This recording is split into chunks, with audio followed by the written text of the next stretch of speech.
En esta ocasión hablaremos de la estructura del campo de los números complejos. ¿Qué vamos a ver en este tema? Este tema lo vamos a tener que separar en un par de partes. Primero hablaremos de cómo se construyen los números complejos y de dónde se deducen las operaciones que vamos a definir. Posteriormente hablaremos de la representación geométrica de los números complejos, lo que es el conjugado de un número complejo, el módulo de un número complejo, así como propiedades del módulo. Finalmente, para concluir esta unidad sobre el campo de los números complejos, hablaremos de la forma polar de un número complejo, para lo cual necesitaremos hablar primeramente de su argumento y posteriormente de lo que es su forma polar y cuántas representaciones distintas tiene. Antes de eso, vamos a introducir un tema que nos va a permitir identificar cuándo dos campos son equivalentes. Este tema es homomorfismo de campos. Si tenemos dos campos y una función que va de un campo en el otro, vamos a decir que esta función es un homomorfismo de campo si satisface las siguientes dos condiciones. La condición que estamos marcando con el número 1 nos dice que la función es aditiva. Phi aplicado a una suma de elementos en el campo K nos da la suma de las phi de cada elemento por separado. Aquí la suma es en el campo L. Y la segunda condición es que phi es multiplicativa. Phi del producto es el producto de las phi. La primera condición nos está diciendo que phi es un homomorfismo de grupos abelianos aditivos. Y la segunda condición nos dice que phi es un homomorfismo de grupos multiplicativos. En particular, si phi es un homomorfismo de campos, como el 0 es un elemento neutro, podemos darnos cuenta que si a phi de 0 le sumamos 0, pues sabemos que nos queda phi de 0, ya que 0 es el elemento neutro del campo L.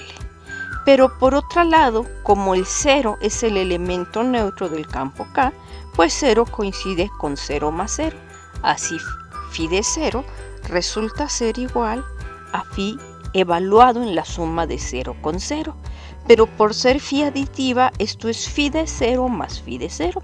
Pero una de las últimas propiedades que demostramos para campos es que phi de 0 más 0 es phi de 0 más phi de 0. Como consecuencia de la ley de cancelación del producto con respecto a la suma, sabemos que el 0 en K va a parar en el 0 de L.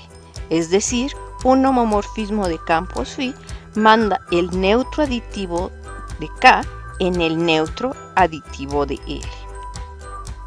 De igual manera, podemos ver que si el 1 es neutro multiplicativo en L, pues sabemos que 1 por phi evaluado en el neutro multiplicativo de K, al ser este el neutro multiplicativo, pues nos da phi de 1. Pero el 1 de K es lo mismo que 1 por 1. Es decir, phi de 1 es phi evaluada en el producto de 1 por 1. Pero como phi es una función multiplicativa, esto nos queda phi de 1 por phi de 1.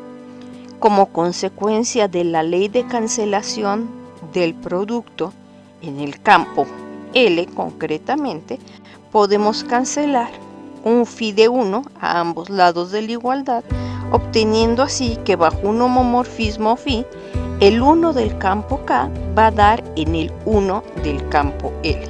Es decir, un homomorfismo phi manda neutros aditivos en neutros aditivos y neutros multiplicativos en neutros multiplicativos. En particular, si tenemos un homomorfismo de campos, a todos los elementos de K que van a dar al neutro aditivo de L, lo llamamos el núcleo del homomorfismo phi. Bueno, desde luego este sería el núcleo aditivo, pero vamos a quedarnos con esta definición. Claro, como phi es una función y tenemos distintos tipos de funciones, vamos a designar a un homomorfismo con distintos nombres dependiendo si este es inyectivo, suprayectivo o bien biyectivo. Y eso lo hacemos a continuación. Bueno, antes de eso observamos, si tenemos dos campos y un homomorfismo inyectivo, este homomorfismo, si es inyectivo, el núcleo de phi solamente va a constar de un elemento, el neutro aditivo en L, y recíprocamente, si el núcleo de phi solo consta del neutro aditivo de L, forzosamente el homomorfismo es inyectivo. Recordamos que una función phi de un conjunto X en un conjunto Y es inyectiva si tomamos dos elementos X y Y en el dominio de la función tales que phi de X coincida con phi de Y eso nos implicará que necesariamente X y Y deberán coincidir. Veamos cómo demostrar esto. Veamos la primera implicación. Supongamos que nuestro homomorfismo es inyectivo. Si tuviéramos otro elemento X en el núcleo de phi, es decir, que phi de X fuera a dar a 0, también sabemos, por lo que hemos observado antes, que phi manda al 0 en el 0, y al ser phi un homomorfismo inyectivo, el hecho de que phi de X y phi de 0 tengan exactamente la misma imagen nos implica que X coincide con 0 debido a la inyectividad del homomorfismo phi. Por otra parte, veamos el recíproco. Si el núcleo de phi es 0 y tenemos dos elementos en K con la misma imagen en L, por ser phi un homomorfismo, pues cuando yo a phi de X le resto phi de Y, obtengo 0, pero esto es lo mismo que phi de X menos Y. Acuérdense que esto significa phi de X más, paréntesis, el inverso aditivo de phi de Y. Y simplemente, por ser phi un homomorfismo aditivo, esto sería phi de X más el inverso aditivo de Y, que es menos Y, que quedamos que lo íbamos a escribir simplemente de esta manera. Luego entonces X menos Y está en el núcleo de phi, pero el núcleo de phi solo consta de un elemento, de donde X menos Y es 0, pero si X menos Y es 0, pues tenemos que X y Y coinciden. Por lo tanto, es equivalente pedir que un homomorfismo sea inyectivo a pedir que el núcleo del homomorfismo solamente conste del elemento 0. Ejemplos. Bueno, la función constante 0 es un homomorfismo y, por cierto, es la única función constante que resulta ser un homomorfismo de campos. Traten de ver ustedes por qué.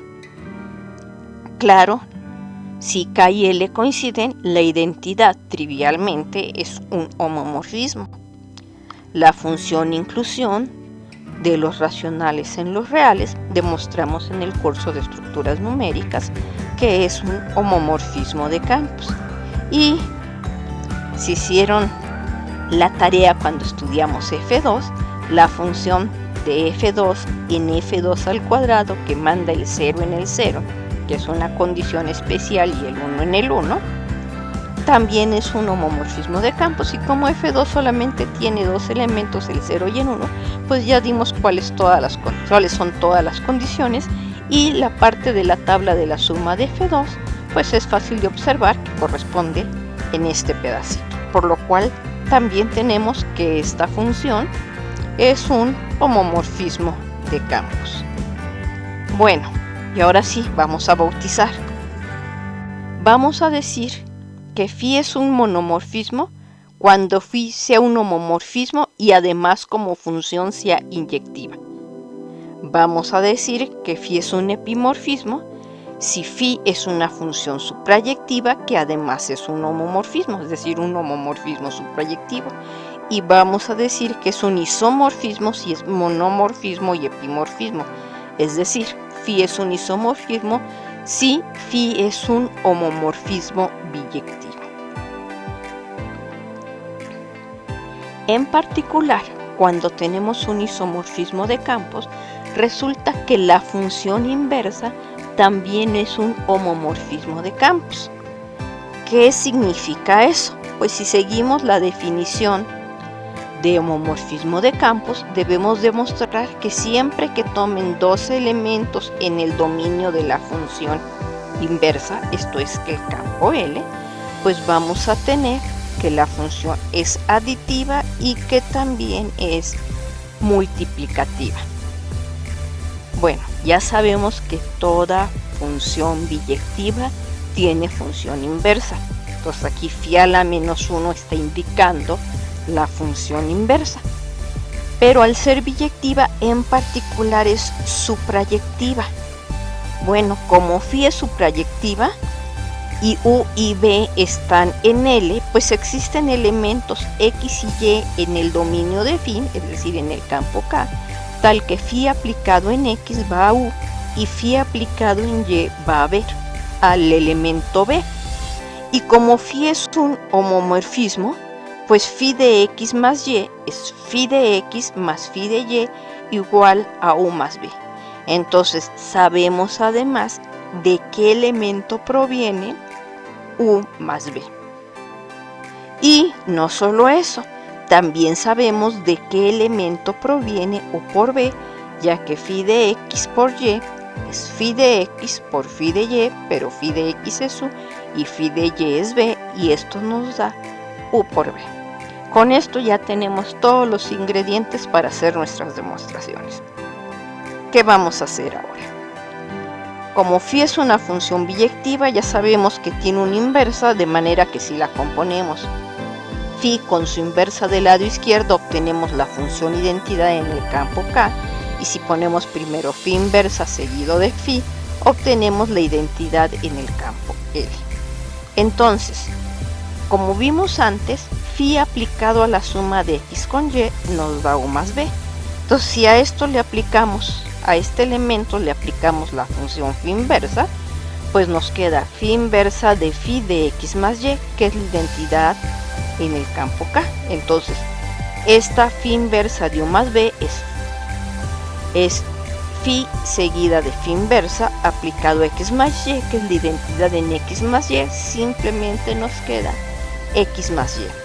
Pero x es phi inversa aplicada a phi de x y y es phi inversa aplicada a phi de y. O bien, si lo quieren leer de la otra forma, es phi seguida de phi inversa en x y phi seguida de phi inversa en y.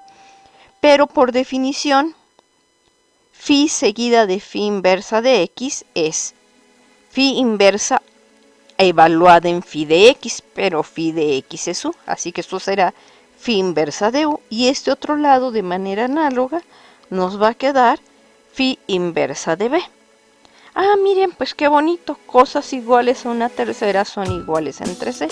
Phi inverso de la suma es la suma de las phi inversas.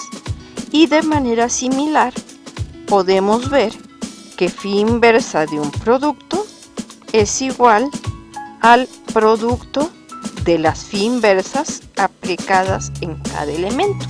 Como la función es aditiva y es multiplicativa, tenemos que la función phi inversa también es un homomorfismo. Es decir, la función inversa de un isomorfismo de campos también es un isomorfismo de campos.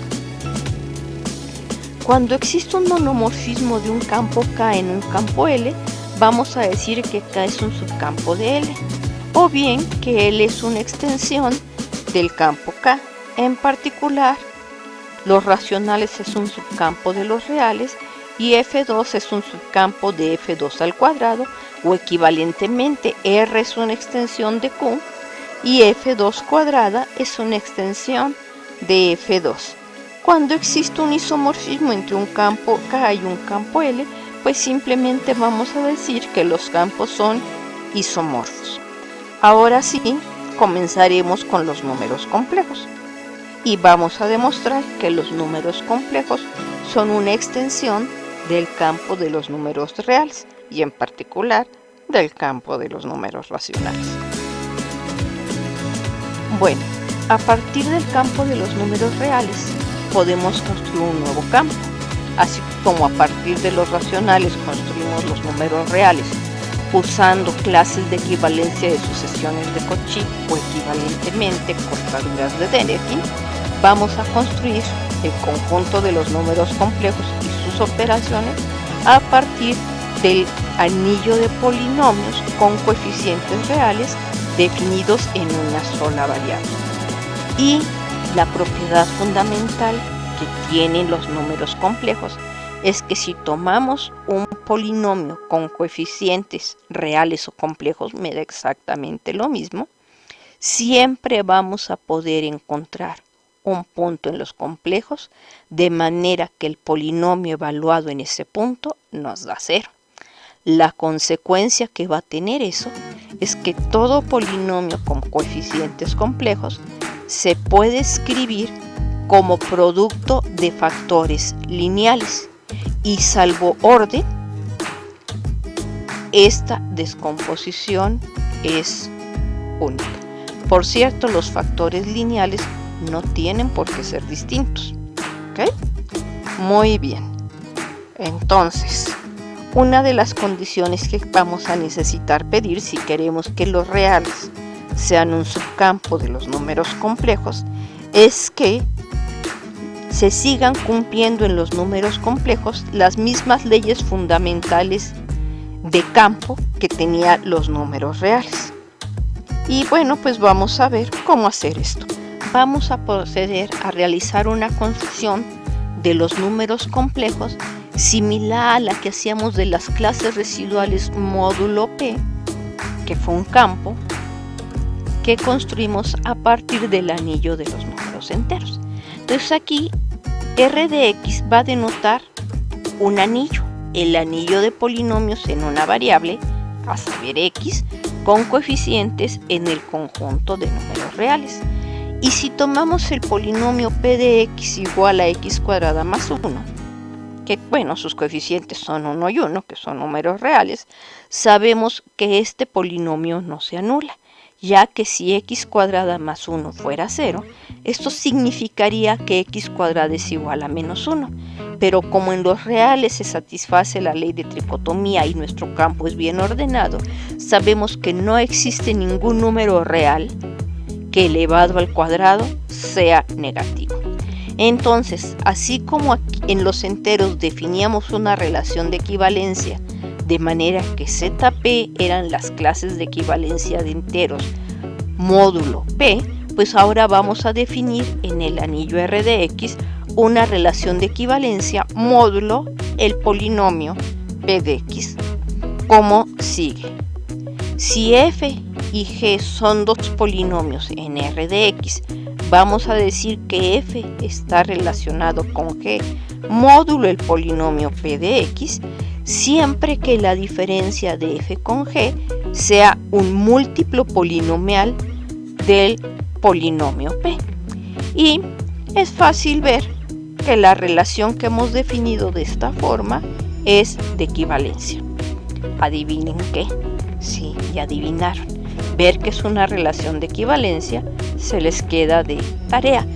La demostración es totalmente análoga a la que hacían para hacer ZP. Bueno, ya que tenemos que esta es una relación de equivalencia, pues ¿qué más podemos decir? Pues podemos construir ahora el conjunto de clases de equivalencia de cualquier polinomio. ¿Cómo vamos a hacer eso? Bueno, pues si se fijan aquí lo que estamos diciendo es que el polinomio P de X divide a la diferencia de f menos g. Divide. Eso significa que tenemos que aplicar el algoritmo de la división que estudiamos en fundamentos de álgebra para el anillo de polinomios con coeficientes reales. Entonces, como consecuencia del algoritmo de la división para el anillo R de X, sabemos que dado cualquier polinomio f de X, podemos encontrar un polinomio q de X y un polinomio R de X, tales que f de X sea p de X por q de X más R de X, donde el grado de R de X es estrictamente menor que 2. Recuerden, el polinomio constante 0 tiene grado menos infinito. Cualquier polinomio constante distinto de 0 tiene grado 0. Y los polinomios de la forma ax más b con a distinto de 0 tienen grado 1. Entonces aquí D denota el grado, en este caso, de R de X. Entonces, aquí lo que estamos diciendo es que R de X tiene a lo más grado 1, es decir, es un polinomio lineal, es de la forma A más BX con A y B números reales. ¿Qué más podemos observar? Bueno, si dividimos x cuadrada entre x cuadrada más 1, pues aquí nos queda que esto es igual a x cuadrada más 1 por 1, que no lo escribo porque 1 es neutro multiplicativo, restándole 1. Entonces aquí está, esto es 1 por p de x menos 1, de acuerdo con nuestro algoritmo de la división, y el grado de menos 1 es 0. ¿Qué significa esto? Esto significa simplemente que x cuadrada es semejante o está relacionado con menos 1 módulo p de x. Así pertenecen x cuadrada y menos 1 exactamente a la misma clase de equivalencia. El conjunto de clases de equivalencia del anillo de polinomios con coeficientes reales en una variable x módulo esta relación de equivalencia es lo que vamos a llamar el conjunto de los números complejos. ¿De acuerdo? Entonces ya tenemos el objeto, ya tenemos quiénes van a ser los elementos de esta cosa. Van a ser clases de equivalencia donde siempre vamos a tener un representante de la forma A más B por X con A y B números reales. O sea, siempre vamos a tener polinomios de grado a lo más 1. Bueno, pero R de X es un anillo, que significa que tenemos definida una suma y un producto de polinomios. Así como ZP heredaba las operaciones de suma y producto del conjunto de enteros Z, pues ahora nos podemos preguntar si el conjunto C hereda las operaciones de suma y producto. Perdón, aquí debe decir R de X, anillos de polinomios con coeficientes en X. Bueno, entonces aquí debe decir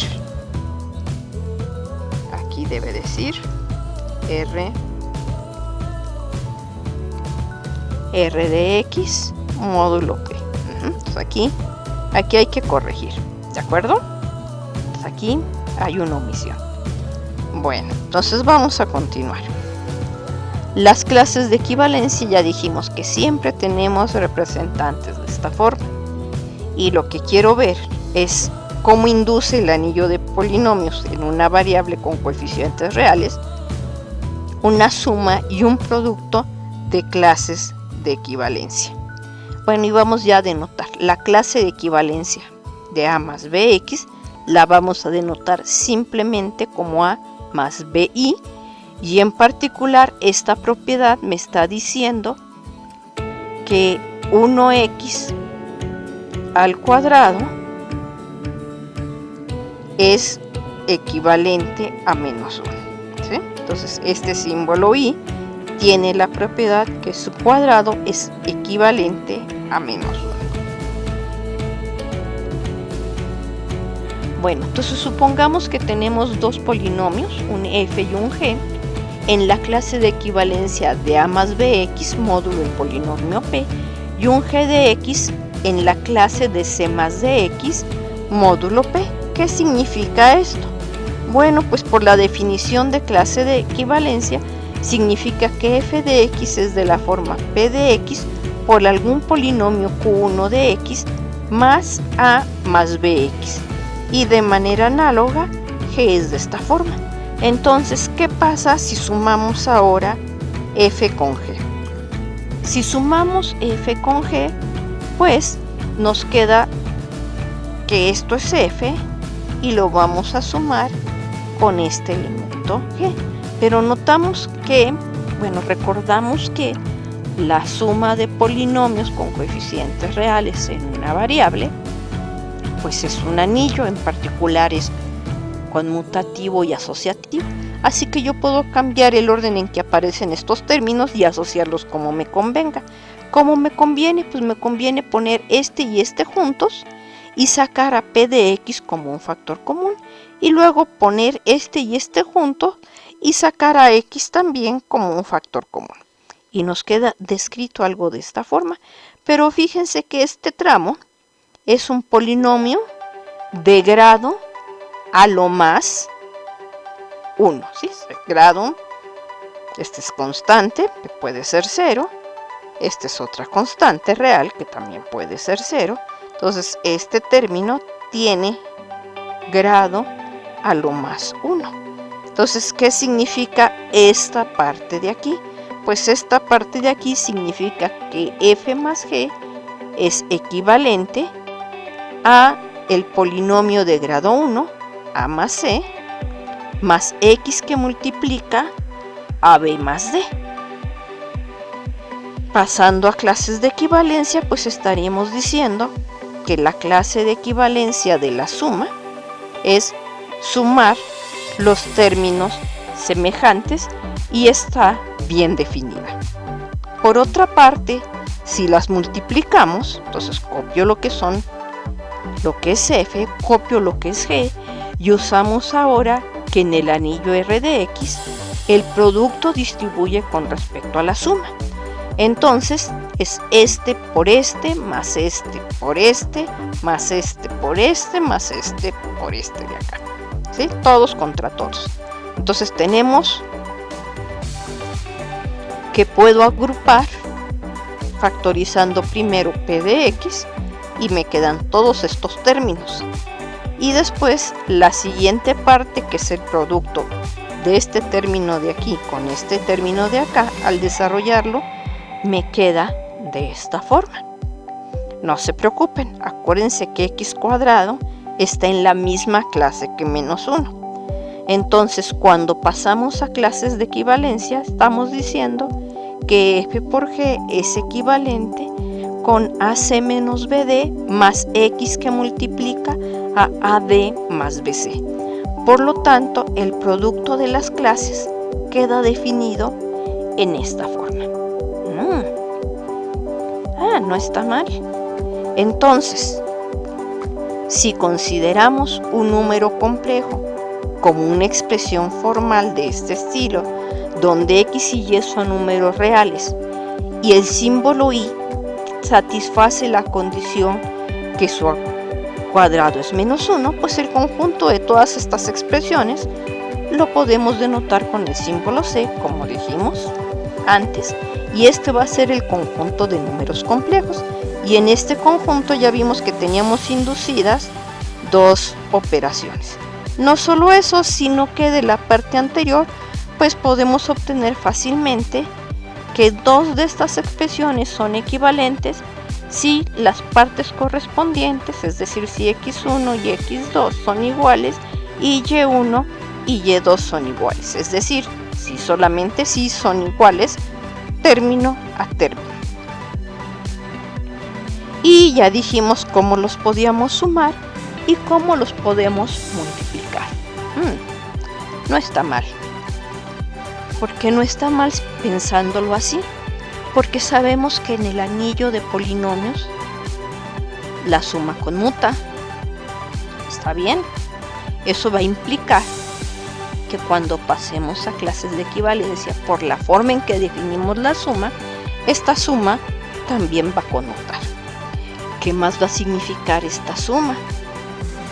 Pues ya vimos. Este f de x más g de x, pues me va a dar lo mismo que g de x más f de x. Esta suma conmuta.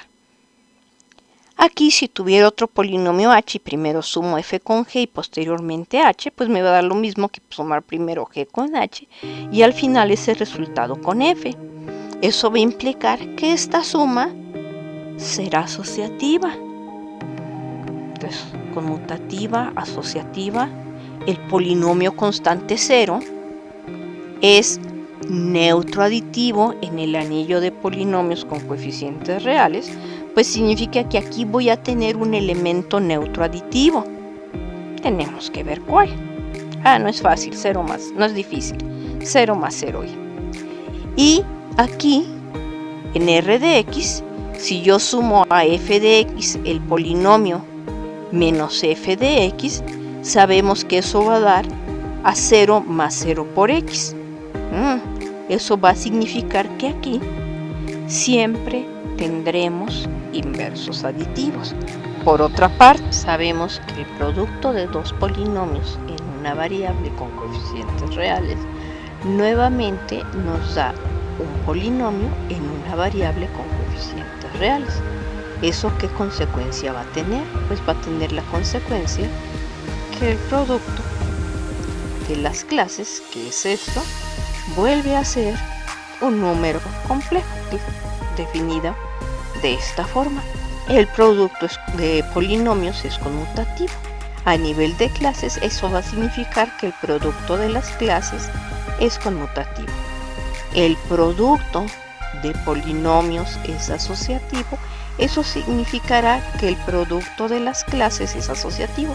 Es decir, si tengo tres polinomios f, g y h y multiplico primero g por h y a ese resultado lo multiplicamos por f, pues nos va a dar lo mismo que multiplicar primero f con g y a ese resultado multiplicarlo por un tercer polinomio h.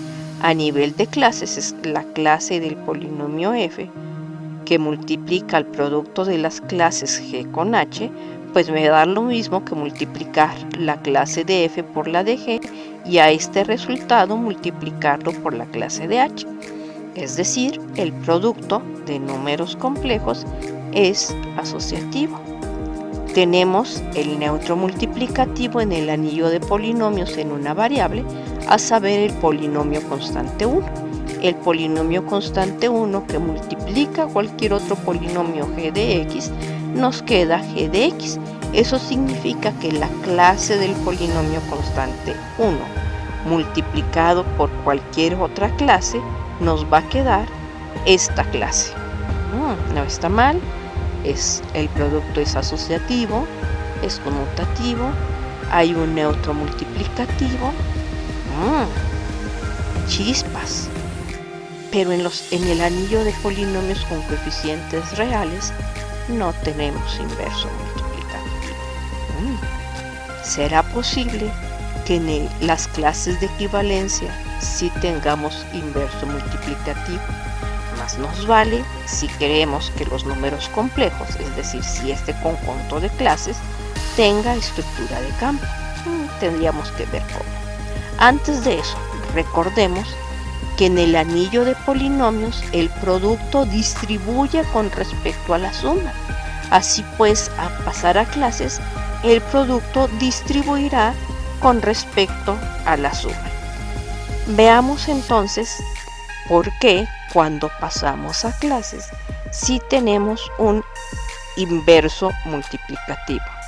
Bueno, para obtener el inverso multiplicativo de un número complejo distinto del 0 más 0i, que es nuestro neutro aditivo, vamos a suponer que tenemos dos números reales a y b, alguno de ellos no 0, y si alguno de ellos no es 0, pues en particular su cuadrado es positivo, pero entonces tenemos que uno de ellos es positivo y el otro de ellos es no negativo.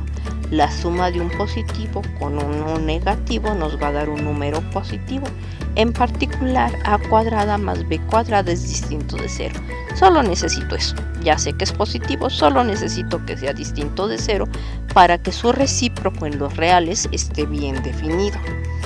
Consideremos, vamos a suponer que a más bi tiene un inverso multiplicativo. Llamémoslo w igual a x más y.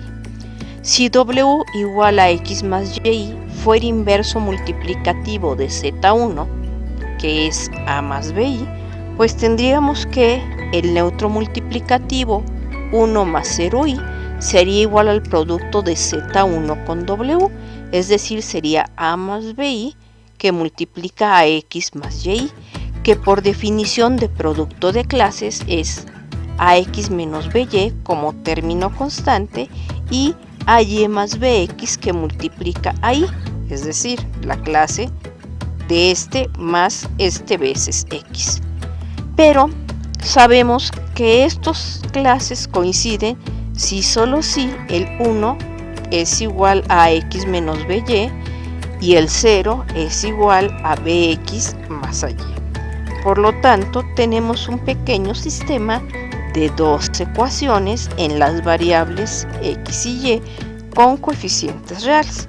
Y es fácil convencerse que del hecho que a cuadrada más b cuadrada sea distinto de 0, una solución, la única solución de este sistema es a sobre a cuadrada más b cuadrada igual a x y menos b sobre a cuadrada más b cuadrada igual a y. ¿Qué tenemos con eso?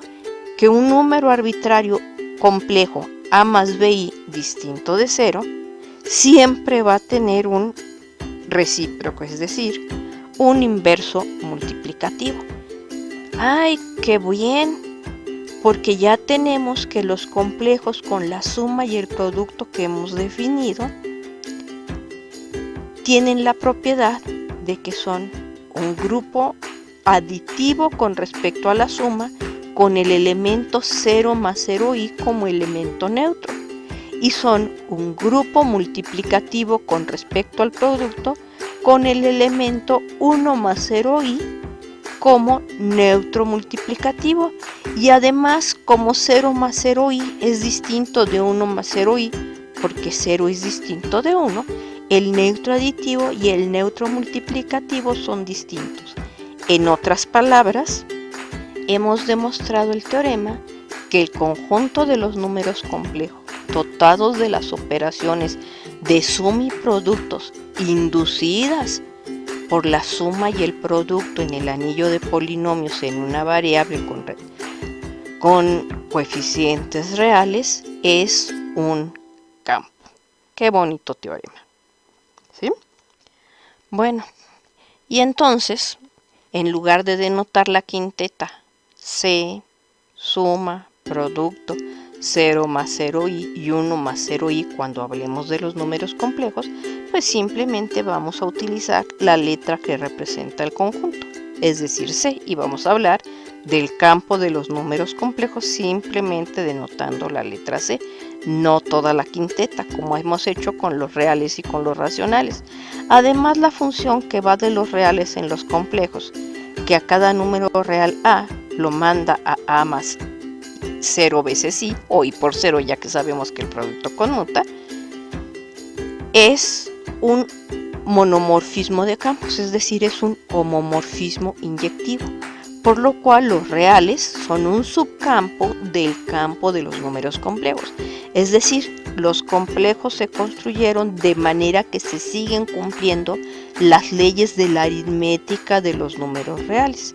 Y al número real A, pues lo estamos identificando con A más 0i, pero como el 0 es neutro multiplicativo, pues en lugar de escribir A más 0i, porque ya sabemos que cualquier elemento multiplicado por 0 es 0 y A más 0 es 0, simplemente llamaremos A igual a A más I por 0 y lo llamaremos un número real. ¿Sí? Mientras que si tenemos una expresión del tipo z igual a 0 más y, como el 0 es neutro aditivo, simplemente escribiremos y y diremos que z igual a y es un número imaginario. Claro, estas dos son un abuso de notación porque dijimos que son expresiones formales del tipo a más y b, ¿sí? Son estas clases de equivalencia lo que está determinando al conjunto de los números complejos. En la próxima sesión hablaremos de la representación geométrica de los números complejos y algunas propiedades. Gracias.